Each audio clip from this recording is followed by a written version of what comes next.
Imagine like waking up one morning and a huge part of who you are, like, just isn't protected by law anymore. Yeah. That's what transgender folks in Iowa are facing right now. Right. There's this bill, it's super controversial, and it's on its way to the governor's desk. That's a big one. So in this deep dive, we're going to like really try to understand what this proposed law is all about, look at both sides, Yep. and then what could actually happen, if it becomes law. Yeah, absolutely. We've got a bunch of different sources to help us do that. Okay, great. We've got like news articles, we've got legal analysis, and even firsthand accounts from people at the protests at the Iowa Capitol. It's interesting is this bill, it's not just some random thing. It's like part of a much bigger pattern. Yeah. You see it all over the country, especially in states with Republican-led legislatures. Right. This whole wave of laws targeting transgender rights. And the arguments they use, are often about protecting these sex-based protections. Yeah. And making sure the law like sticks to biological sex. This bill in Iowa, it's like a perfect example of that. Okay, so let's break it down. Okay. So this bill would erase gender identity from Iowa's civil rights code. Yeah. I was reading this would make Iowa the first state to actually do this. Is that right? Yeah, you're right on that. Yeah. To really get why this is such a big deal, I think we need to understand a little history. Okay. Back in 2007, Iowa added gender identity to its civil rights code. Okay. It was a Democratic-controlled legislature. But get this, it had bipartisan support. Interesting. So, both sides agreed that protecting gender identity was important. Okay. So this new bill, it's a huge shift, in the state's politics. Wow. So back then, both sides were on board with protecting gender identity. Right. And now it seems like things have changed, at least for some lawmakers. Definitely. And this bill also changes how the state defines gender, doesn't it? It does. I noticed that a lot of the articles say that it makes gender the same as the sex you're assigned at birth. Right. And that's based only on, like, biology. So, like, gender identity or how someone expresses their gender, it's like that doesn't even matter. Yeah, you hit the nail on the head there.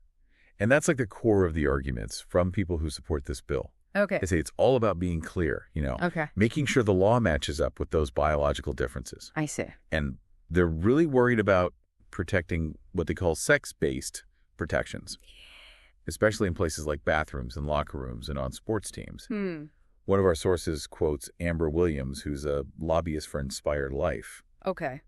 And she says that this bill makes the law clearer and it would stop, what she calls fluid or subjective definitions of gender from like overriding those sex-based protections. Okay. So I can see why some people would be worried about how these different ideas of gender might play out in those kinds of spaces. Okay. But then at the same time, you have people who are really against the bill. Yeah. And they're saying that this is going to make transgender Iowans really vulnerable to discrimination. Yeah. That it's going to take away their right to like legally fight back against bias. Yeah. In things like housing, jobs, even just going to public places. Yeah, right. There's some pretty powerful testimony in the sources. Yeah, for sure. One that stands out is from State Representative Mandy Remington, and she's arguing that this bill is basically saying that transgender Iowans don't deserve the same rights as everyone else.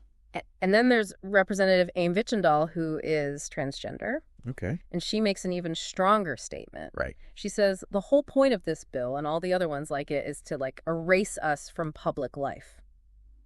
Wow. Those are like powerful words. Yeah. It just shows you how personal this whole thing is. It's clear that this is not just some like theoretical Don't debate. forget at all. This is about real people's lives. Absolutely. And religion seems to be part of this too. Yeah, you see that in the sources. There are quotes from supporters like Chuck Hurley from the Family Leader, which is a Christian group. Right.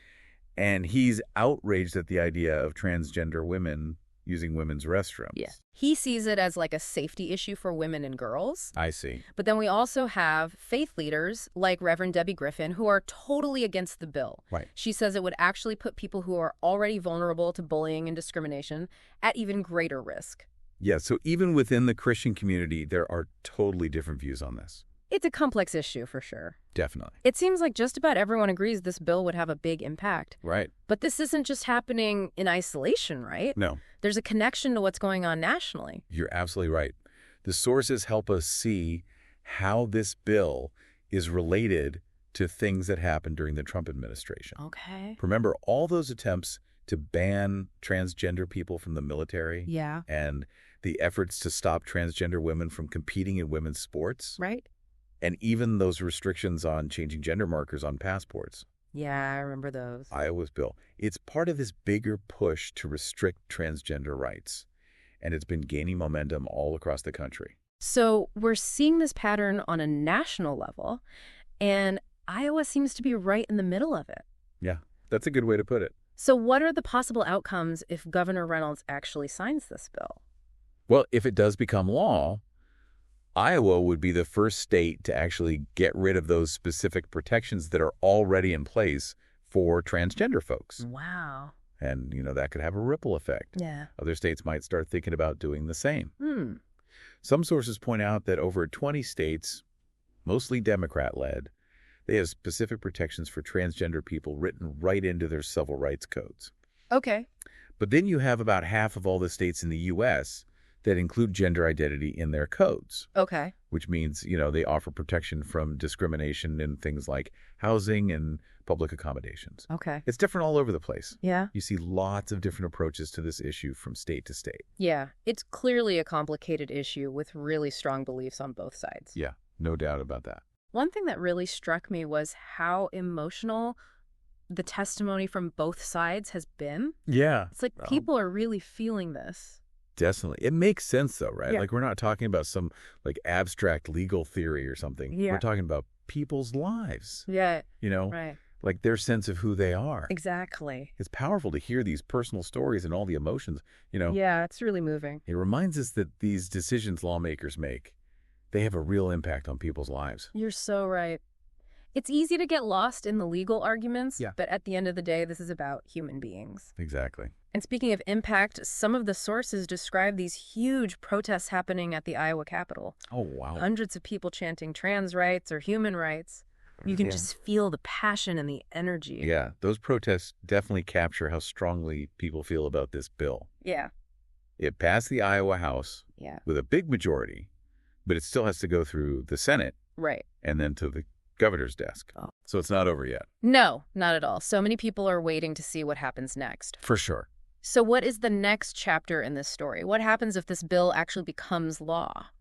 Well, everything hinges on Governor Kim Reynolds. Okay. She's the one who decides what happens to this bill. Right. And if you look at her past actions, things don't look so good for people who support transgender rights. Yeah, you're talking about the fact that she already signed to those other bills, right? Exactly. The ones that ban gender-affirming care for minors Right. and the one that prevents transgender girls from playing on girls' sports teams. Exactly. Those actions kind of tell us, which way she's leaning on this one. So, yeah, she might sign this bill, too. Huh? And that would make Iowa the very first state to actually take back these protections for transgender people. Wow. It would be a big setback, not just for Iowa, but for the whole country. It's like a domino effect, Yeah. If one state can do it, other states might follow. That's the worry, for sure. We're seeing similar bills popping up in other states, too. Yeah. Mostly Republican-led ones. So Iowa could be like the blueprint, for other places trying to restrict transgender rights. So let's get into the nitty-gritty here. Okay. What are the real-life consequences if this bill becomes law? Okay, so first off, it could mean legal discrimination in lots of different parts of life. Like how? Like imagine trying to rent an apartment Okay. and you get turned away because you're transgender, Wow. or you get fired from your job, You're right. or refuse service at a restaurant for the same reason. That's awful. Yeah, and without those protections in the Civil Rights Code, transgender people wouldn't have many legal options to fight back. That's scary to think about. It is. And then there's the social impact, too. Yeah, what about that? Yeah. How could this affect the mental health and well-being of transgender people in Iowa? Well, the sources we have, they paint a pretty grim picture. Really? They say this bill would make things worse. Yeah. It would further stigmatize and marginalize transgender people. Mm-hmm. They'd feel even more vulnerable and alone, like their own state doesn't accept them. Wow. And, there's a lot of research that shows how discrimination and social exclusion are linked to mental health problems, Like what? like depression, anxiety, even suicide. That's just heartbreaking. It is. And it Well, goes yeah. beyond just individuals, too. Okay. That's all. Some businesses and organizations are worried that this bill will make it harder to attract and retain good employees, especially now with the job market being so competitive. Yeah, that makes sense. If Iowa gets a reputation for being hostile towards LGBTQ plus people, Yeah. it could hurt their economy. So this isn't just about social justice, it's about economic consequences, too. Exactly. And this bill is definitely going to face some legal challenges. Yeah, it can't just go unchallenged. Right. Legal experts are already saying that if this bill passes, there will be lawsuits. Okay. The ACLU and other advocacy groups are already getting ready to fight it in court. Based on what? Based on the U.S. Constitution. Okay. They'll probably argue that it violates the Equal Protection Clause. You know, the one that guarantees equal protection under the law for all citizens. Yeah. And what about other rights? Yeah, potentially. They might bring up other fundamental rights, too. Okay. So you mentioned the Equal Protection Clause. Can you explain what that is for our listener? Sure. So the Equal Protection Clause is part of the 14th Amendment to the U.S. Constitution. Okay.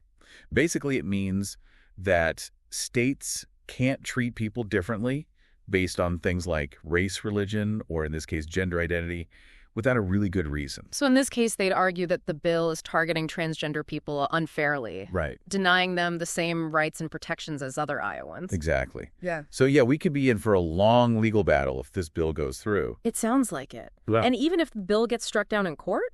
Yeah. Just the fact that it passed sends a message? It does. It creates this climate of fear and uncertainty for transgender people. Yeah. And it emboldens people who have discriminatory views. It feels like we're at this turning point where transgender rights are being debated everywhere. Yeah, this Iowa bill is like a big part of that debate. Yeah. It shows us that progress isn't always a straight line.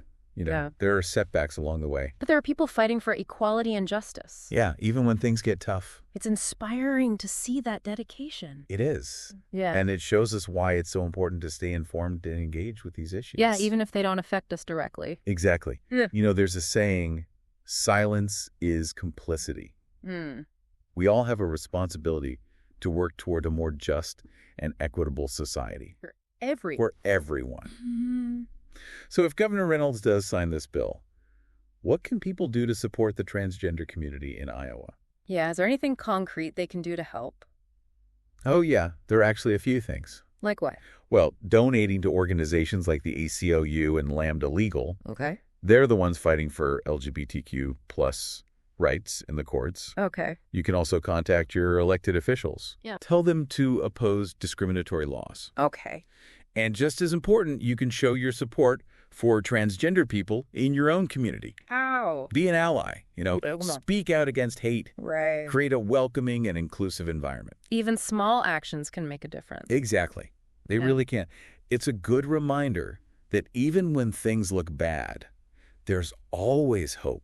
Yeah. And there are always ways to make things better. That's a good point. You know, something that really stood out to me in these sources was how this fight for transgender rights is part of a much bigger struggle. Oh, yeah, absolutely. It's about making sure everyone has equal rights and opportunities. It's about recognizing that every single human being has dignity and worth. Exactly. And that's a fight worth having. No matter how hard it gets. You know, as we were going through these sources, one thing that really jumped out at me was this court decision. Oh, yeah. It seems like it kind of triggered this whole legislative push. You mean the case that House Speaker Pat Grassley talked about? Yeah. Yes. The one that supposedly threatened those common sense policies that Republicans are pushing for. Right. Yeah. That one. It's a key piece of this whole story.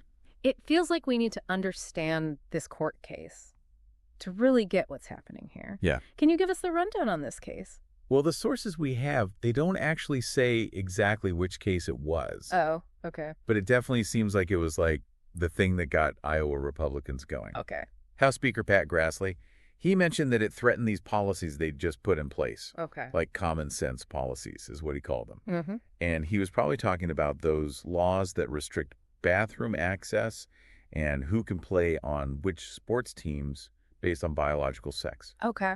It sounds like this court decision basically said that Iowa's current civil rights code, Yeah. you know, the one that protects gender identity. Right.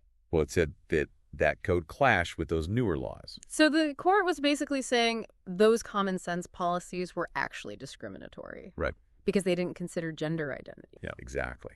And that really set off the Republicans. Mm-hmm. That's why they're pushing for this new bill. They saw taking gender identity out of the Civil Rights Code as a way to avoid more legal challenging. Right. And to back up those other laws they've been trying to pass. Exactly. It's like they're saying if the courts are going to say our laws protect transgender people, then we'll just change the whole law. It's a pretty bold move. It is. It's not just about trying to, like, erase transgender people from the law. Yeah. It's about using the law to push a specific agenda. It's a good reminder that laws aren't neutral. They're not. They reflect what the people who make them believe in and what they care about. And in this case, it seems like Iowa's Republican lawmakers don't really care about the rights and needs of transgender people. Yeah, that seems to be the message here. So after looking at all this, what do you think is the most important thing for our listener to take away from this? Yeah.